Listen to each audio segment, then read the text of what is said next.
আসসালামু আলাইকুম। দেশ ও দেশের বাইরে আপনারা যে যেখান থেকে ভিডিওটি দেখছেন আশা করি ভালো আছেন।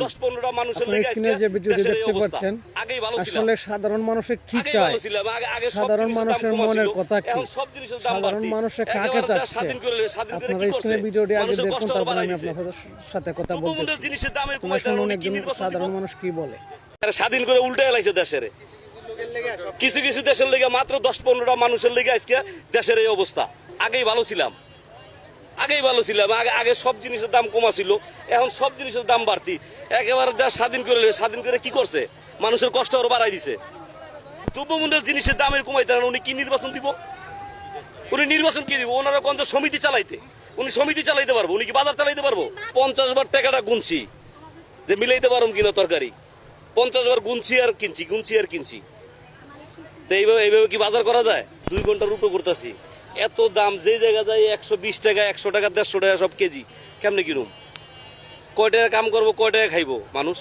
এত দাম হইলে 120 টাকা পেঁয়াজের কেজি, 120, একটু ভালো দিতে গেলে 120 টাকা, আর হলো 110 টাকা নিম্নমানের।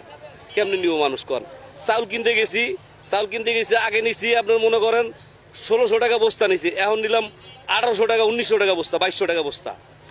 কেমনে কিনবো? একটা বস্তা যদি 500 টাকা বাড়তি হয় কেমনে কিনুম? মানুষ খাইব কি? হ্যাঁ, এই বর্তমান পরিস্থিতি দায়ী ছাত্ররা। আগেই ভালো ছিলাম, আগে সব জিনিসের দাম কমা ছিল, এখন সব জিনিসের দাম বাড়তি। একেবারে দেশ স্বাধীন করে কি করছে? মানুষের কষ্ট আরো বাড়াই দিছে। আর কি করবো? হ্যাঁ, কষ্ট বাড়ছে না। আপনি এখন আগে বাজারে আইলে মনে করেন যে দেখেন না, মনে হয় যে 50 বার টাকাটা গুনছি যে মিলাইতে পারুম কিনা তরকারি, 50 বার গুনছি আর কিনছি। তো এইভাবে কি বাজার করা যায়? আগে পকেটে পয়সা থাকতো, বাজার করতাম, দিতাম। আর এখন কতবার 50 বারের উপরে টাকাটা গুনছি যে আমি মিলাইতে পারুম কিনা বাজার। তো এটা কি স্বাধীন দেশ? একবারে স্বাধীন করে উল্টে এলাইছে দেশের কিছু কিছু দেশের লেগে মাত্র 10-15টা মানুষের লেগে আজকে দেশের এই অবস্থা।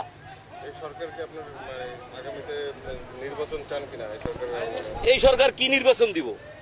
উনি দ্রব্যমূল্যের জিনিসের দামের কমাইতে উনি কি নির্বাচন দিব? উনি নির্বাচন কি দিব? ওনারা কোন সমিতি চালাইতে, উনি সমিতি চালাইতে পারবো? উনি কি বাজার চালাইতে পারবো? দেশ চালাইতে পারবো? হ্যাঁ, এরকম জিনিস হলে মানুষ। শোনেন, আমরা সাধারণ লোক কি চাই জানেন? সাধারণ লোক চাই যাতে একটা জিনিস একটু কমে খাইতে পারি। দ্রব্যমূল্য জিনিসটা যেন কম থাকে, চাউলের দামটা যেন কম থাকে, ডাইলের দামটা কম থাকে, পেঁয়াজের দামটা কম থাকে। আমরা চাই এইটা। আরো তো আগের থেকে আরো ডবল হয়ে গেছে। আপনার মূলা আগে নিছি 20 টাকা কেজি, এখন মূলা 100 টাকা কেজি। 100 টাকা কেজি মূলা এখন। আগে নিছি ডিম কিনছি কত? আগে আলি কিনছি মনে করেন 40 টাকা হলে হায়েস্ট হয়ে গেছে আগে, তারপর আবার এটা কমছে। আর এখন 60 টাকা আলি, 65 টাকা আলি। কি খাইবো মানুষ? কন আমারে কোন জিনিসটা খাইবো মানুষ? কন গরিব মানুষ খাইবো কি? কন আমরা আগেই ভালো ছিলাম, ওই আবার শেখ হাসিনার আইন আবার বহান্য দরকার। কি বলেছেন?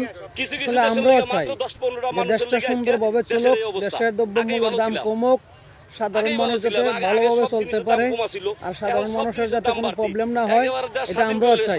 এই ভিডিওটি ভালো লাগলে অবশ্যই শেয়ার করবেন, সবাই কমেন্ট করে জানিয়ে দিবেন আপনাদের মতামত। ধন্যবাদ, ভালো থাকুন, সুস্থ থাকুন, আসসালামু আলাইকুম।